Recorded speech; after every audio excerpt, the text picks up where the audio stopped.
биттен сұрапты да. Бит мырза, сіз кризисті қалай түсінесіз десе, бит айтады дейді. Ол тазбас адам деп.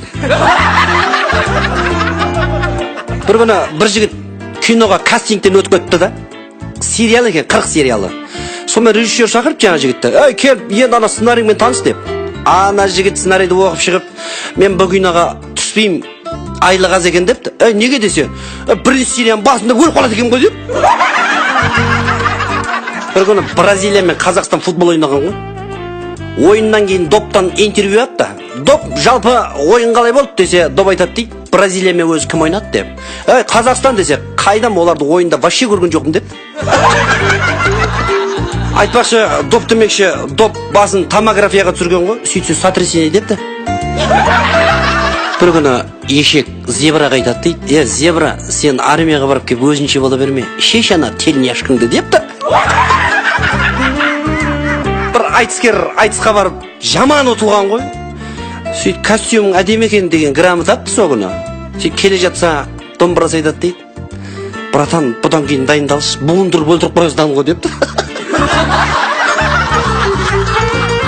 Бір күн бір адам байып кеткен ғой, сөйтіп екі телохранитель алды да. Телак дейді ғой, телак. Соны екі телак бір жерде атыс болып қашып кетті екі телак екі жаққа. Ана байқұс боқпалап жүріп зорға деген тірі қап, кейінен телактарын ұрысып жатыр дейді. Атаң өлтір жаңа қақ етіп қалды деп жаңа. Мен қорғамайсыңдар ма десе, телактар айтады дейді. Ойбай, біз өліп қалсақ сізді кім қорғайды депті. Бір күні біреу кісі екен да, шалқай жүріп артқырғылық қапты. Ешек 3 күн жем жеп, жіберіңдер мен бәйгеге қатсам депті ғой. Бір күні қырық аяқ айтты, қоя бүгін ертірақ жатайын, күнді жұмысқа кешіп қап жүрмін деп. Енді жатайын деп атсам, мамасы айтады дейді, бар құра, аяғын жуып жат деп. Бір күні бір жігіт пен қыз үйленген ғой, сөйтсе қыздың шешесі семьяға араласа береді екен да, болмайтын нәрсеге. Сөйтсе бала миымды ашытпасын деп 2 жыл армияға кетіп қапты. 6 айдан кейін енесінен хат келіп тұр дейді. Күйеу бала, ана қызымдап кеткеніңе 6 ай болды ғой. Армияңнан 3 күн отпуск алда үйге бар. Қызымды алда үйге кел, қайттан үйіңе апарып тастайсың, армияңа құр деп жазып жіберді енесі. Сөйтсе бала да хат жазып отыр дейді. Жанына бір гранат қосып.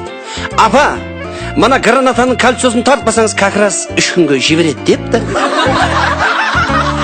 Бұл жерде менің айтқым келгені, құрметті еліміздегі енелер, екі жастың ортасына оқ шарласпаңыздар.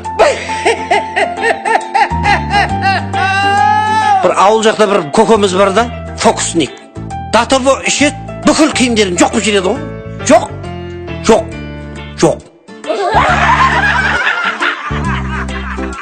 Бір кемпір такси ұстап тұрған ғой. Сөйтсе такси тоқтатты, апа қайқа барасыз деп. Пәлен жерге депті. Отырыңыз апа десе, апамыз айтты, әй шырағым, сумкамды көтеріп жібер деп. Сөйтсе апам дәу ала сумкасы бар екен. Таксист бір жағын ұстап, артқы сиденьеға орындыққа қойып атқан ғой. Сөйтсе сумка жібіреді қапты. Таксист қорқып, ойбай апа мынау не десе, апамыз айтады дейді, әй сумканың ішіндегі немерем ғой деп. Ойбай апа оны мына сумкаға сабағасыз десе, апамыз айтады дейді, басқа садикке ауыстырып жатырмын ғой, әйтпесе үй тауып келе береді депті. Бір күні алтын балық өз еркімен арыз жазып жұмыстан шығып кетті. Бүкіл Рибак көлдің жағасында отыр. Бір-біріне сұрақ қойды, сен ұстап жеп қалған жоқсың ба деп. Жоқ деп. Ақыр болмағаннан кейін водолаз жіберді судың астына. Водолаз 3 сағат дегенде зорға дегенде алтын балықтың үйін тауып, сөйтсе алтын балық тупикте тұрады дейді. Үй жағында жүр дейді алтын балық. Жаман киімдерін киіп алып. Сөйтіп алтын балық қайда, жұмыс қайда десе, бір жолата кеттім деп. Неғып өйттің десе, надоело уже кредит жаба беріп депті. Бір күні енесі мектепте жұмыс істейді екен да. Келін айтты, келін, ана бүгін мектепте субботник болатын еді, соған сыпырғын дайындап бере қойшы деп.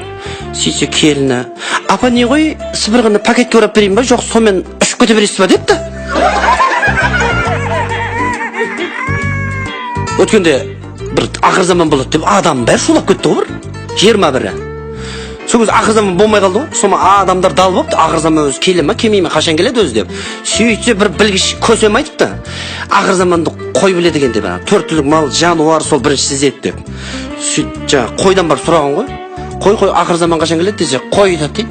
Ақыр заманды қайдам, қонақ келсе өліп кетіп жатыр қой деп. Қойдың ажалы қонақ келгенде деген осы. Елімізде тек қана той болсын. Айтпақшы, Ағмаржан күріш айтыпты ғой. Қытай мазған қатырмасын, мен Қызылордалықпын де. Қызылорда. Жаңақорған деп не қылып айтты, не деп атқан шығарсыздар. Жаңақорғанды жалпы еркектер жақсы біледі. Талай еркек бие боп барып, айғыр боп қайтып атқан жер. Біздің қазақ сөзге шешен байырдан, талай дауды осы тілмен қайырған. Атак Алматыда жүрміз ғой. Айырғаным, айырған. Бауыржан Тұрабаев.